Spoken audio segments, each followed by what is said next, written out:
ഒരു ഉറുമ്പിനെ കൊന്നിട്ടില്ലല്ലോ ആ കുട്ടി, ഒരു ഉറുമ്പിനെ കൊന്നിട്ടില്ലല്ലോ. ആ ഷുക്കൂറിന്റെ കേസാണ്. എന്തൊക്കെ പറഞ്ഞാലും രാഷ്ട്രീയ പ്രാധാന്യമുള്ളത് മനോജിന്റെ കേസിനേക്കാൾ. മനോജിനെ കൊന്നവർ അത് CBI അല്ല, അതിനേക്കാൾ വലിയ ഏജൻസി ഉണ്ടെങ്കിൽ അന്വേഷിക്കട്ടെ. കണ്ണൂരിൽ സമാധാനം വേണം, കേരളത്തിൽ സമാധാനം വേണം, പ്രതികൾ പിടിക്കപ്പെടണം. പക്ഷെ ഞാൻ ഉറപ്പിച്ചു പറയുന്നു, മനോജ് വധക്കേസ് CBI ഏറ്റെടുക്കുകയും ഷുക്കൂറിന്റെ കേസ് ഏറ്റെടുക്കാതെ പോവുകയും ചെയ്താൽ അത് ഈ ഗവൺമെന്റിന്റെ മുഖത്ത് വരുന്ന കറുത്ത പാടായിരിക്കുമെന്ന് ഓർമ്മിക്കണം. ഞങ്ങളുടെ പ്രിയപ്പെട്ട ഷുക്കൂർ, ആ ഷുക്കൂറിന്റെ നീതിയുടെ പോരാട്ടത്തിന്റെ കൂടെ ഞങ്ങളുണ്ട്. ഇതൊക്കെ കെട്ടിയും പടക്കിയും വെച്ചിട്ട് മടക്കി ഞങ്ങൾ പോയി എന്ന് വിചാരിക്കണ്ട ജയരാജ. രാജ്യത്തെ കോടതി എറണാകുളം കൊണ്ട് അവസാനിക്കൂല, അങ്ങ് പോകും സുപ്രീം കോടതി വരെ. സുപ്രീം കോടതിയിൽ പോകേണ്ടി വന്നാലും, അതിനെത്ര പണം ഒഴുക്കേണ്ടി വന്നാലും ഈ നാട്ടിലെ ചെറുപ്പക്കാരന്റെ കയ്യിൽ നിന്ന് പിരിച്ചെടുത്ത് ആ കേസ് ഞങ്ങൾ നടത്തും. CBI ഏറ്റെടുത്ത് ജയരാജൻ അതിൽ പ്രതിയാണെങ്കിൽ ജയരാജനെ കയ്യിലാമം വെച്ചിട്ടല്ലാതെ ഞങ്ങൾ ഈ സമരം അവസാനിപ്പിക്കില്ല. ഏതെങ്കിലും പൊതുയോഗത്തിൽ ആളുകളുടെ കയ്യടിക്ക് വേണ്ടി ഞങ്ങൾ പറഞ്ഞിട്ടില്ല. കാരണം ആവേശം ഉണ്ടാക്കി പിറ്റത്തെ ദിവസം നന്നായി മൂടി പുതച്ചിറന്ന് കിടന്നുറങ്ങുന്ന അണികളെ ഇളക്കി വിടുന്ന നേതാക്കന്മാരുടെ കൂടെ അല്ല ഞങ്ങൾ. ഇളകുന്ന അണികളുടെ മുമ്പിൽ നിന്ന് അവരെ കൂടെ പോകാൻ ധൈര്യമുള്ള ആൺകുട്ടികളുടെ പാർട്ടിയാണ് ഇന്ത്യൻ യൂണിയൻ മുസ്ലിം ലീഗ്. അതുകൊണ്ട് ഉറപ്പിച്ചു പറയുന്നു, ലീഗ് ഉണ്ടാകും, മുസ്ലിം ലീഗ് ഉണ്ടാകും, ആ കേസിന്റെ വഴികളിൽ ഉണ്ടാകും. കേന്ദ്രമന്ത്രിയെ കാണാൻ തീരുമാനിച്ചിരിക്കുന്നു. എന്നോട് മെനഞ്ഞാന്ന് മജീദ് സാഹിബ് അടക്കമുള്ളവർ വിളിച്ചു പറഞ്ഞു, ബഷീർ സാഹിബ് വിളിച്ചു പറഞ്ഞു, അതിന്റെ പേപ്പറുകൾ തയ്യാറാക്കണം. ആര് ഭരിച്ചോട്ടെ? കേന്ദ്രം ആര് ഭരിച്ചോട്ടെ? കേന്ദ്രത്തിലെ രാജ്യത്തിലെ ഭരണകൂടത്തെ ജനങ്ങൾ തെരഞ്ഞെടുത്തതാണ്. ആ ഭരണ വ്യവസ്ഥയോട് നീതി പുലർത്തേണ്ടവരാണ് നമ്മൾ. അതുകൊണ്ട് കേന്ദ്ര ആഭ്യന്തരമന്ത്രിയെ കാണാൻ പോകുന്നു. ആ കേസ് CBI ഏറ്റെടുക്കാൻ അതാണോ വഴി? ആ വഴി പരിശോധിക്കും, ഏതു വഴികളും പരിശോധിക്കും, ഞാൻ ഉറപ്പിച്ചു പറയുന്നു. പക്ഷേ ഞാൻ വീണ്ടും നിങ്ങളോട് പറയട്ടെ, മുസ്ലിം ലീഗ് രാഷ്ട്രീയ പാർട്ടിയെ അപ്പോഴും നോക്കിയിട്ട് ഷുക്കൂർ കേസ് എന്തായി? ഇടോ NDF-കാര നാറാത്ത 21 കുട്ടികൾ എവിടെയാണ്? 21 പേർ എന്റെ മണ്ഡലാണല്ലോ. ഞാൻ ഒറ്റുകൊടുത്തു എന്നാണ്. അപ്പൊ ഞാൻ ഒറ്റുകൊടുത്ത 21 പേര് കൊടുക്കൂലേ? അപ്പൊ ഞാൻ മോശമല്ല? എടോ, ഞാനൊന്നും ഒറ്റുകൊടുക്കണ പണിയില്ല. ഞാനൊക്കെ നേർക്കുന്നേരം എങ്ങനെ കൊടുക്കലാണ്? ഇരുട്ടിന്റെ മറവിലെ പണി നിങ്ങൾക്കാണ്. നമ്മൾ ഈ വെളിച്ചത്തെ പരിപാടി ഒറ്റ കൊടുക്കൂല. സമുദായത്തെ പിന്നിൽ നിന്ന് കുത്താൻ വന്നവനെ ഒറ്റല്ല, പട്ട പകൽ രാജ്യത്തിന്റെ നിയമസഭയുടെ അകത്ത് വെച്ച് വിളിച്ചു പറയും. പിന്നല്ലേ ഒറ്റ് എന്ന് പറഞ്ഞു. IB ചാരൻ. IBക്ക് എന്തിനാണോ ചാരപ്പണി എടുക്കുന്നത്? നേരെ പണി എടുത്ത പോലെ. എനിക്ക് IBയിൽ പണി കിട്ടില്ല, അതിന്റെ ക്വാളിഫിക്കേഷൻ ഇല്ലാത്തതുകൊണ്ടല്ലേ അപേക്ഷിച്ച് നോക്കുന്നത്. IBയിൽ ശമ്പളം വാങ്ങി പണിയെടുക്കും. ഞാൻ ശമ്പളം തന്നിട്ടില്ലെങ്കിലും പണിയെടുക്കും. കാരണം IB ഇന്ത്യയുടെ ഒരു അന്വേഷണ ഏജൻസിയാണ്. പാകിസ്ഥാന്റെ അല്ല, ചൈനന്റെ അല്ല, റഷ്യന്റെ അല്ല. ഈ സമുദായത്തിനകത്തു നിന്ന് വരുന്ന സമുദായത്തിന്റെ നന്മയെ കെടുത്തുന്നവനാരായിരുന്നാലും അവനെ വിളിച്ചറിയിക്കും. CH മുഹമ്മദ് കോയ സാഹിബിനെ കാവൽ പട്ടി എന്ന് വിളിച്ചപ്പോൾ CHന്റെ മറുപടിയുണ്ട്. എന്താണ്? അതെ, ഞാനൊരു കാവൽ പട്ടിയാണ്. ഈ സമുദായം ഉറങ്ങിക്കിടക്കുമ്പോ അവരെ ആരെങ്കിലും വന്നാൽ പുലച്ചു വിളിച്ചുണർത്താൻ ആ സമുദായത്തെ അവന് കാവലിരിക്കുന്ന പട്ടിയാണ്. ഞങ്ങൾ CHന്റെ അനുയായികളാണ്. ഈ സമുദായത്തിനെ ഒറ്റുകൊടുക്കാൻ വരുന്നവൻ ആരുണ്ടായാലും അവനെ ഒറ്റുകയല്ല, പരസ്യമായി അവനെ എതിർക്കാൻ ഞങ്ങൾ ഉണ്ടാകും. നാറാത്ത 21 കുട്ടികളിൽ നിരപരാധികൾ കുറെ ഉണ്ട്. ഞങ്ങൾക്കറിയാം, കുറെ ഉണ്ട്. ആ നിരപരാധികൾക്ക് പുറത്തു വരാലോ. നാളെ വരാം. പക്ഷെ ഒരു കാര്യമുണ്ട്, പോലീസ് പറഞ്ഞു ഒന്നാം പ്രതി കമറുദ്ദീനെ കിട്ടണം. എവിടെയോ കമറുദ്ദീൻ? നിന്റെ കോയയോട് ചോദിക്ക്, നിന്റെ അളവര നസീറിനോട് ചോദിക്ക്, നിന്റെ അബൂബക്കറിനോട് ചോദിക്ക്, നിന്റെ സകല കരാട്ടെ മാഷന്മാരോട് ചോദിക്കടോ, അവരോട് ചോദിക്ക്. അവരാണ് ഒളിപ്പിച്ചത് കമറുദ്ദീനെ. കമറുദ്ദീൻ എന്ന ഒന്നാം പ്രതിയെ തന്റെ കേന്ദ്രങ്ങളിൽ കൊണ്ടുപോയി ഒളിപ്പിച്ചു വെച്ച് മുലപ്പാലിന്റെ രുചിമാറാത്ത 21 കുട്ടികളെ കൊണ്ടുപോയി ജയിലിൽ തള്ളിയ നീയാണ് ലീഗ് പാർട്ടിക്ക് വില പറയാൻ വരുന്നത്, ലീഗ് പാർട്ടിയോട് ന്യായങ്ങൾ പറയാൻ വരുന്നത്. മുസ്ലിം ലീഗ് പാർട്ടിയിലെ ചെറുപ്പക്കാരന്റെ അഭിമാനത്തെ മറ്റെന്തിനേക്കാൾ കൂടുതൽ നെഞ്ചോട് ചേർക്കുന്നവരാ ഞങ്ങൾ. അവന്റെ അഭിമാനത്തിന് വേണ്ടിയാണ് ഞങ്ങൾ പ്രവർത്തിക്കുന്നത്. അവന്റെ അന്തസ്സുയർത്താനാണ് ഞങ്ങൾ പരിശ്രമിക്കുന്നത്. അവന്റെ ശക്തിയെ പടർത്താനാണ്. ഞങ്ങൾ പരിശ്രമിക്കുന്നത്. ഞാൻ നിങ്ങളോട് പറയട്ടെ, മുസ്ലിം യൂത്ത് ലീഗിന്റെ പ്രവർത്തകന്മാർ നിങ്ങൾ ഇവിടെയായാലും എവിടെയായാലും ഇന്ത്യൻ യൂണിയൻ മുസ്ലിം ലീഗിൽ അംഗമാകുന്നതിൽ സന്തോഷിക്കുക. ലീഗ് രാഷ്ട്രീയത്തിന് പകരം വെക്കാൻ കഴിയുന്ന ഒരു ശക്തിയെ കാണിച്ചു കൊണ്ടുവരും. ഇവിടെ ബൈത്തുർ റഹ്മയുടെ വിഷയമൊന്നല്ലോ, ശിഹാബ് തങ്ങളുടെ അനുസ്മരണം. ഞാൻ എന്റെ മണ്ഡലത്തിലെ ഒരു അനുഭവം നിങ്ങളോട് പറയാം. പലരും ചോദിക്കാറും എന്താണ് ഈ ലീഗുകാരൻ ചെയ്യുന്ന സേവനത്തിന്റെ അർത്ഥമെന്ന്. ഞാൻ എന്റെ മണ്ഡലത്തിൽ ഉണ്ടായിരുന്ന അവിടെ ഒരു മണ്ഡലത്തിലെ ഒരു സാധുവായ മനുഷ്യൻ ഒരിക്കൽ ഞങ്ങൾ ലീഗിന്റെ പ്രവർത്തകന്മാർ കോൺഗ്രസിന്റെ പ്രവർത്തകന്മാരോട് പറഞ്ഞു, ഒന്ന് MLA ഞങ്ങൾക്കൊന്ന് കാണണം. ഞാൻ അദ്ദേഹത്തെ കാണാൻ വേണ്ടി പോയി. ചെന്നപ്പോ ഒരു മനുഷ്യൻ കട്ടിലിൽ നിശ്ചലമായി കിടക്കുകയാണ്.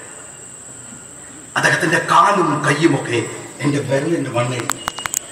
ഞാൻ ആ ഇടിഞ്ഞു പൊളിഞ്ഞ വീട്ടിനകത്തേക്ക് കയറുമ്പോ അകത്ത് നിന്നൊരു മുഴക്കമുള്ള ശബ്ദം, MLA സാർ സ്വാഗതം. ഞാൻ ആ ശബ്ദം കേട്ട് ദിക്കിലേക്ക് ചെന്നപ്പോ ഒരു കുടുസായ മുറിയിൽ ഒരു മനുഷ്യൻ ഇങ്ങനെ കിടക്കുകയാണ്. ശബ്ദം നല്ല ശബ്ദമാണ്. അദ്ദേഹത്തിന്റെ തലയുടെ മുകളിൽ ഒരു തുണി ഇങ്ങനെ വന്ന് ഞാന്നു കിടക്കുന്നുണ്ട്. ഞാൻ ചോദിച്ചു എന്താണ്? എന്റെ കൂടെ വന്നവർ പറഞ്ഞു, മുകളിൽ നിന്ന് മാറാല വീണാൽ, പൊടി വീണാൽ തട്ടം കഴിയും, കയ്യാൽ അനുകൂല. അതുകൊണ്ടാണ്. അദ്ദേഹത്തിന്റെ കൈ പിടിച്ച് ഒരുപാട് സംസാരിച്ചു. 23 കൊല്ലമായി ഞാൻ ബെഡ് റിട്ടനാണ്. ഒരുപാട് സങ്കടങ്ങളുണ്ടായിരുന്നു. ഞാൻ അവിടുന്ന് റൂമിൽ നിന്നായിരുന്നു യാത്ര പറഞ്ഞിറങ്ങുമ്പോൾ ഞാൻ ആലോചിച്ചു, എന്താ യാത്ര ചെയ്യാനാവും, എന്ത് ചെയ്തു കൊടുക്കാനാവും. ഞാൻ എൻ്റെ കൂടെ ഉണ്ടായിരുന്ന സുഹൃത്തിനോട് പറഞ്ഞു, ഒന്ന് പാണ്ട, നമുക്ക് ആ വീടൊക്കെ നന്നാക്കി കൊടുക്കാം. എൻ്റെ സുഹൃത്തുക്കളായിട്ടുള്ള കുറച്ച് ആളുകൾ ഒക്കെ എൻ്റെ കൂടെ വന്നിട്ടുള്ള ഒരാളെ എൻ്റെ ഷർട്ട് വാങ്ങിക്കൊണ്ട് അവരൊക്കെ വിളിച്ചു കൂട്ടിയിട്ട് ഞാൻ പറഞ്ഞു, നിങ്ങൾ ആ നിലമൊന്ന് ടൈൽ ചെയ്ത് കൊടുത്ത്, ചുമരൊക്കെ ഒന്ന് തേച്ച് കൊടുത്ത്, ഒരു നല്ല സീലിംഗ് ഒക്കെ ആക്കി, ഒരു കട്ടിലിൽ നല്ല വൃത്തിയുള്ള കിടക്കയിൽ അയാളെ കിടക്കും. അദ്ദേഹത്തിന്റെ മുന്നിൽ ഒരു ചെറിയ ചിത്രം ഉണ്ടായിരുന്നു, ഒരു ചെറിയ ചിത്രം. ആ ചിത്രം ഞാൻ ചോദിച്ചു എന്താണ്? അയാൾ പറഞ്ഞു, ഞാൻ ആ കാവിൽ പോയി തൊഴുതു വരുമ്പോഴാണ് എൻ്റെ വീട്ടിൽ അപകടം പറ്റിയത്. ആ കാവിന്റെ ചിത്രമാണ്. ഞാൻ എന്റെ സുഹൃത്തിനോട് പറഞ്ഞു, ആ ചിത്രം ഒന്ന് എല്ലാവരും ചെയ്ത് വലുതാക്കിയിട്ട് അവിടെ വെച്ചു കൊടുക്കുക. കുറെ ദിവസങ്ങൾ കഴിഞ്ഞു. ഇയാൾ എന്നെ പിന്നെയും വിളിക്കും, സാറേ നിങ്ങൾ വരണം, അന്ന് എന്റെ പങ്കൾ വീട്ടിലുണ്ടായില്ല, ചായ തന്നില്ല, അത് വരണം. ഒരു ദിവസം ഞാൻ അദ്ദേഹത്തെ വീണ്ടും പോയി. ഒരു ദിവസം കാണാൻ ഞാൻ അദ്ദേഹത്തെ കാണാൻ വേണ്ടി അവിടെ പോയി. ചെന്നപ്പോ അദ്ദേഹം വളരെ ഉഷാറായി, എന്നോട് നന്നായി സംസാരിച്ചു. ഞാൻ നോക്കുമ്പോ ഞാൻ എല്ലാവരും ചെയ്ത് കൊടുത്ത ആ കാവിന്റെ ഫോട്ടോയുടെ അടുത്ത് എന്റെ ഫോട്ടോ വെച്ചിട്ട് അതിന് മാലയിട്ടിരിക്കുക. ഞാൻ പറഞ്ഞു, സഹോദരൻ ഞാൻ മരിച്ചു വിട്ടില്ല, ഇപ്പോഴേ മാലയിട്ട. അയാൾ പറഞ്ഞു, നമ്മുടെ ദൈവമാണ്. ഞാൻ ഒരു നിമിഷം ആലോചിച്ച് നോക്കി, എന്താണ് ദൈവം എന്ന് പറയുന്നത്? എന്താണ് അല്ലാഹു? ഒരു ബിംബവും ഫോട്ടോയും വെച്ച് പൂജിക്കുന്നതും നമ്മുടെ വിശ്വാസം അർപ്പിക്കുന്നില്ല. പക്ഷെ അല്ലാഹുവിന്റെ സാന്നിധ്യം എന്താണ്? ദൈവത്തിന്റെ സാന്നിധ്യം എന്താണ്? ദൈവം ആകാശത്തു നിന്ന് ഇറങ്ങി വന്ന് നിനക്കൊരു വീടുണ്ടാക്കി തരുമോ? ഇല്ല. പടപ്പുകളായ നമ്മളിൽ ദൈവം ഏൽപ്പിച്ച ഉത്തരവാദിത്വം നിങ്ങൾ ചെയ്യുമ്പോ, ഒരു ബൈത്തുർ റഹ്മ ഉണ്ടാക്കി ഒരുത്തൻ കിടക്കുമ്പോ അവന്റെ വീട്ടിൽ അരിയെത്തിക്കുമ്പോ അവൻ കാണുന്നത് ദൈവത്തെയാണ്, അദൃശ്യനായ അല്ലാഹുവിനെയാണ്. അല്ലാഹു നേരിട്ട് വന്ന് അവന് കൊടുക്കുകയല്ല. അല്ലാഹു ഏൽപ്പിച്ച ഉത്തരവാദിത്തമുണ്ടല്ലോ, ഈ നാട്ടിൽ നിങ്ങളെ ഏൽപ്പിച്ച ഉത്തരവാദിത്തം നന്മയുടെ, സ്നേഹത്തിന്റെ, കരുണയുടെ, ആർദ്രതയുടെ, സഹാനുഭൂതിയുടെ, വിട്ടുവീഴ്ചയുടെ ആ കാരുണ്യം കൊണ്ടുപോയി എത്തിക്കുമ്പോ ദൈവത്തിന്റെ സാന്നിധ്യം അനുഭവപ്പെടും. ഒരു വിശ്വാസി ചെയ്യുന്ന ധർമ്മമാണ്. ലീഗിനെ നിങ്ങൾ വിമർശിച്ചോ? ഞങ്ങൾ ഏൽപ്പിച്ച ഉത്തരവാദിത്തമാണ് ഞങ്ങൾ നിർവഹിക്കുന്നത്. ആ ബാധ്യതയാണ് ഞങ്ങൾ നിർവഹിക്കുന്നത്. അവർ കാണുന്നത് ദൈവമേൽപ്പിച്ച ഉത്തരവാദിത്തമാണ്. അവിടെ ജാതിയും മതവുമില്ല സഹോദരന്മാരെ, അവിടെ വർഗവും വർണ്ണവും ഒന്നുമില്ല സഹോദരന്മാരെ. ബൈത്തുർ റഹ്മക്കല്ല, ഒന്നിനും മനുഷ്യനെ സ്നേഹിക്കാൻ കഴിയുന്നവരാവുക. അല്ലാഹു ഹൃദയത്തിലേക്കല്ല എവിടേക്കുമില്ല. അതുകൊണ്ട് നന്മ നിറഞ്ഞ ഹൃദയം കൊണ്ട് ഈ നാടിനെ, നാദാപുരത്തെ, കോഴിക്കോടിനെ, ലോകത്തെ കീഴടക്കാൻ തുണയിലെ യൂത്ത് ലീഗുകാർ നിങ്ങളുടെ യാത്ര തുടരുക. അല്ലാഹു അനുഗ്രഹിക്കുമാറാകട്ടെ. ഒരു ഉറുപ്പിനെ കൊന്നിട്ടില്ലല്ലോ ആ കുട്ടി, ഒരു ഉറുപ്പിനെ കൊന്നിട്ടില്ലല്ലോ. ആ ഷുക്കൂറിന്റെ കേസാണ്. എന്തൊക്കെ പറഞ്ഞാലും രാഷ്ട്രീയ പ്രാധാന്യമുള്ളത് മനോജിന്റെ കേസിനേക്കാൾ. മനോജിനെ കൊന്നവർ അത് CBI അല്ല, അതിനേക്കാൾ വലിയ ഏജൻസി ഉണ്ടെങ്കിൽ അന്വേഷിക്കട്ടെ. കണ്ണൂരിൽ സമാധാനം വേണം, കേരളത്തിൽ സമാധാനം വേണം, പ്രതികൾ പിടിക്കപ്പെടണം. പക്ഷെ ഞാൻ ഉറപ്പിച്ചു പറയുന്നു, മനോജ് വധക്കേസ് CBI ഏറ്റെടുക്കുകയും ഷുക്കൂറിന്റെ കേസ് ഏറ്റെടുക്കാതെ പോവുകയും ചെയ്താൽ അത് ഈ ഗവൺമെന്റിന്റെ മുഖത്ത് വരുന്ന കറുത്ത പാടായിരിക്കുമെന്ന് ഓർമ്മിക്കണം. ഞങ്ങളുടെ പ്രിയപ്പെട്ട ഷുക്കൂർ, ആ ഷുക്കൂറിന്റെ നീതിയുടെ പോരാട്ടത്തിന്റെ കൂടെ ഞങ്ങളുണ്ട്. ഇതൊക്കെ കെട്ടിയും പടക്കിയും വെച്ചിട്ട് മടക്കി ഞങ്ങൾ പോയി എന്ന് വിചാരിക്കണ്ട ജയരാജ. രാജ്യത്തെ കോടതി എറണാകുളം കൊണ്ട് അവസാനിക്കൂല, അങ്ങ് പോകും സുപ്രീം കോടതി വരെ. സുപ്രീം കോടതിയിൽ പോകേണ്ടി വന്നാലും, അതിനെത്ര പണം ഒഴുക്കേണ്ടി വന്നാലും, ഈ നാട്ടിലെ ചെറുപ്പക്കാരന്റെ കയ്യിൽ നിന്ന് പിരിച്ചെടുത്ത് ആ കേസ് ഞങ്ങൾ നടത്തുന്നു. CBI ഏറ്റെടുത്ത് ജയരാജൻ അതിൽ പ്രതിയാണെങ്കിൽ ജയരാജനെ കയ്യിലാമം വെച്ചിട്ടല്ലാതെ ഞങ്ങൾ ഈ സമരം അവസാനിപ്പിക്കില്ല.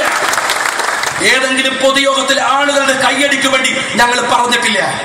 കാരണം ആവേശം ഉണ്ടാക്കി പിറ്റത്തെ ദിവസം നന്നായി മൂടി പുതച്ചിറന്ന് കിടന്നുറങ്ങുന്ന അണികളെ ഇളക്കി വിടുന്ന നേതാക്കന്മാരുടെ കൂടെ അല്ല ഞങ്ങൾ. ഇളകുന്ന അണികളുടെ മുമ്പിൽ നിന്ന് അവരെ കൂടെ പോകാൻ ധൈര്യമുള്ള ആൺകുട്ടികളുടെ പാർട്ടിയാണ് ഇന്ത്യൻ യൂണിയൻ മുസ്ലിം ലീഗ്. അതുകൊണ്ട് ഉറപ്പിച്ചു പറയുന്നു, ലീഗ് ഉണ്ടാകും, മുസ്ലിം ലീഗ് ഉണ്ടാകും, ആ കേസിന്റെ വഴികളെ ഉണ്ടാകും. കേന്ദ്രമന്ത്രിയെ കാണാൻ തീരുമാനിച്ചിരിക്കുന്നു. എന്നോട് മെനഞ്ഞാന്ന് മജീദ് സാഹിബ് അടക്കമുള്ളവർ വിളിച്ചു പറഞ്ഞു, ബഷീർ സാഹിബ് വിളിച്ചു പറഞ്ഞു, അതിന്റെ പേപ്പറുകൾ തയ്യാറാക്കണം. ആര് ഭരിച്ചോട്ടെ, കേന്ദ്രം ആര് ഭരിച്ചോട്ടെ. കേന്ദ്രത്തിലെ രാജ്യത്തിലെ ഭരണകൂടത്തെ ജനങ്ങൾ തെരഞ്ഞെടുത്തതാണ്. ആ ഭരണ വ്യവസ്ഥയോട് നീതി പുലർത്തേണ്ടവരാണ് നമ്മൾ. അതുകൊണ്ട് കേന്ദ്ര ആഭ്യന്തരമന്ത്രിയെ കാണാൻ പോകുന്നു. ആ കേസ് CBI ഏറ്റെടുക്കാൻ അതാണോ വഴി? ആ വഴി പരിശോധിക്കും, ഏതു വഴികളും പരിശോധിക്കും, ഞാൻ ഉറപ്പിച്ചു പറയുന്നു.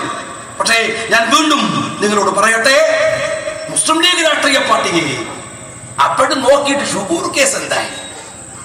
ഇടോ NDF-കാരാ നാറാത്ത 21 കുട്ടികൾ അവിടെയാണ്. 21 പേർ എന്റെ മണ്ഡലാണല്ലോ. ഞാൻ ഒറ്റുകൊടുത്തു എന്നാണ്. അപ്പൊ ഞാൻ ഒറ്റുകൊടുത്ത 21 പേര് കൊടുക്കൂലേ? അപ്പൊ ഞാൻ മോശമല്ല. എടോ, ഞാനൊന്ന് ഒറ്റുകൊടുക്കണ പണിയില്ല. ഞാനൊക്കെ നേർക്കുന്നേരം ഇങ്ങനെ കൊടുക്കലാണ്. ഇരുട്ടിന്റെ മറവിലെ പണി നിങ്ങൾക്കാണ്. നമ്മൾ ഈ വെളിച്ചത്തെ പരിപാടി ഒറ്റുകൊടുക്കൂല. സമുദായത്തെ പിന്നിൽ നിന്ന് കുത്താൻ വന്നവനെ ഒറ്റല്ല, പട്ട പകൽ രാജ്യത്തിന്റെ നിയമസഭയുടെ അകത്ത് വെച്ച് വിളിച്ചു പറയും. പിന്നല്ലേ ഒറ്റ് എന്ന് പറഞ്ഞു. IB ചാരൻ. IBക്ക് എന്തിനാണോ ചാരപ്പണി എടുക്കുന്നത്? നേരെ പണി എടുത്ത പോലെ. എനിക്ക് IBയിൽ പണി കിട്ടില്ല, അതിന്റെ ക്വാളിഫിക്കേഷൻ ഇല്ലാത്തതുകൊണ്ടല്ലേ അപേക്ഷ നോക്കുന്നത്. IBയിൽ ശമ്പളം വാങ്ങി പണിയെടുക്കും. ഞാൻ ശമ്പളം തന്നിട്ടില്ലെങ്കിലും പണിയെടുക്കും. കാരണം IB ഇന്ത്യയുടെ ഒരു അന്വേഷണ ഏജൻസിയാണ്. പാകിസ്ഥാന്റെ അല്ല, ചൈനന്റെ അല്ല, റഷ്യന്റെ അല്ല. ഈ സമുദായത്തിനകത്തു നിന്ന് വരുന്ന സമുദായത്തിന്റെ നന്മയെ കെടുത്തുന്നവനാരായിരുന്നാലും അവനെ വിളിച്ചറിയിക്കും. CH മുഹമ്മദ് കോയ സാഹിബിനെ കാവൽ പട്ടി എന്ന് വിളിച്ചപ്പോൾ CHന്റെ മറുപടി ഉണ്ട്. എന്താണ്? അതെ, ഞാനൊരു കാവൽ പട്ടിയാണ്. ഈ സമുദായം ഉറങ്ങിക്കിടക്കുമ്പോ അവരെ ആരെങ്കിലും വന്നാൽ കുരച്ചു വിളിച്ചുണർത്താൻ ആ സമുദായത്തെ അവന് കാവലിരിക്കുന്ന പട്ടിയാണ്. ഞങ്ങൾ CHന്റെ അനുയായികളാണ്. ഈ സമുദായത്തിനെ ഒറ്റുകൊടുക്കാൻ വരുന്നവൻ ആരുണ്ടായാലും അവനെ ഒറ്റുകയല്ല, പരസ്യമായി അവനെ എതിർക്കാൻ ഞങ്ങൾ ഉണ്ടാകും. നാറാത്ത 21 കുട്ടികളിൽ നിരപരാധികൾ കുറെ ഉണ്ട്.